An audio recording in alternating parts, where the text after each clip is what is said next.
Durper, toujours pas de vainqueur désigné, ça risque d'être encore long. Non, probablement pas, parce que là, effectivement, l'écart est vraiment très très serré, notamment en Pennsylvanie, mais l'avance de Joe Biden est grande et on va avoir un nom et ça sera Joe Biden dans les heures qui viennent. Donald Trump crie depuis quelque temps à la fraude, on le sait, il ira jusqu'au bout pour contester cette élection. On va entrer ensuite dans une ère de bataille judiciaire. Oui, on va rentrer dans une ère de bataille judiciaire, mais il faut deux choses pour que ça puisse vraiment porter du côté de Donald Trump. Il faut des preuves, ça c'est important. Par exemple, quand il dit « Tiens, on a perdu 8000 voix de militaires en Géorgie », ben, en fait, en vérifiant, non, pas du tout.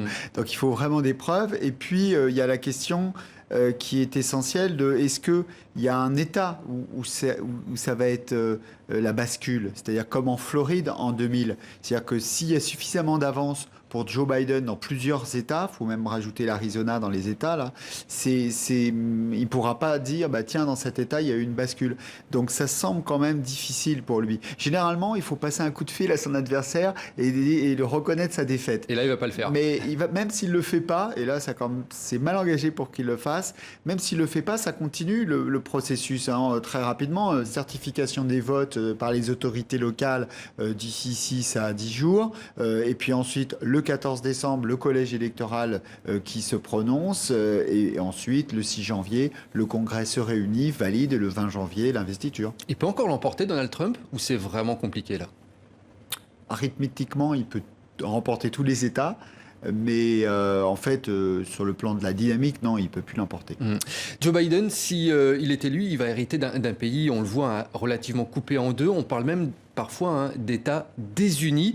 Est-ce que vous sentez bien deux Amériques qui se côtoient actuellement? Oui, et d'ailleurs, cette désunion, et j'allais dire cette émotion, elle a suscité une forte mobilisation.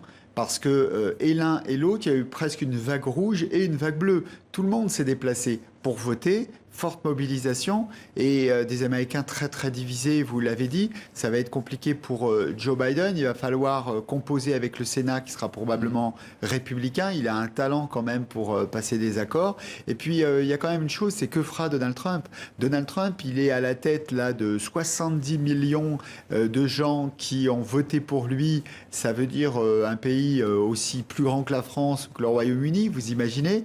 Il a 98 millions de gens qui le suivent sur Twitter, et donc à chaque fois qu'il dit quelque chose, c'est retweeté, et ça c'est une force politique considérable, donc il va sans doute pas se retirer, et il va avoir un rôle très important. Il pense déjà à 2024, peut-être, Donald Trump? Mais je crois que c'est pas la bonne question. Parce qu'en fait, il n'y a pas besoin de penser à 2024. Il pense déjà maintenant. C'est-à-dire qu'en fait, avec les réseaux sociaux, vous avez aujourd'hui une influence tellement considérable qu'il n'a pas besoin de 2024 pour continuer à être influent sur la vie politique américaine. Il est peut-être l'homme politique de toute l'histoire de la politique mondiale, je mesure mes propos même si je suis historien, à avoir une infrastructure de communication directe avec ses supporters aussi puissante. Je le rappelle, Twitter, Facebook, et on ne peut pas commenter la politique en 2020 comme on l'a commenté il y a 10 ans, 20 ans ou 30 ans. Donald Trump, il y a vraiment il est là le chef du populisme mondial,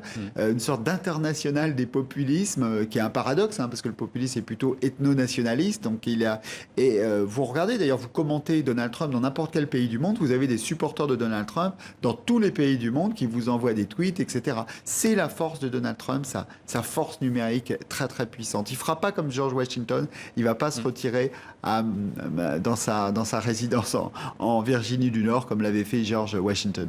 Merci François Durper d'être venu sur le plateau de TV5 Monde. Merci.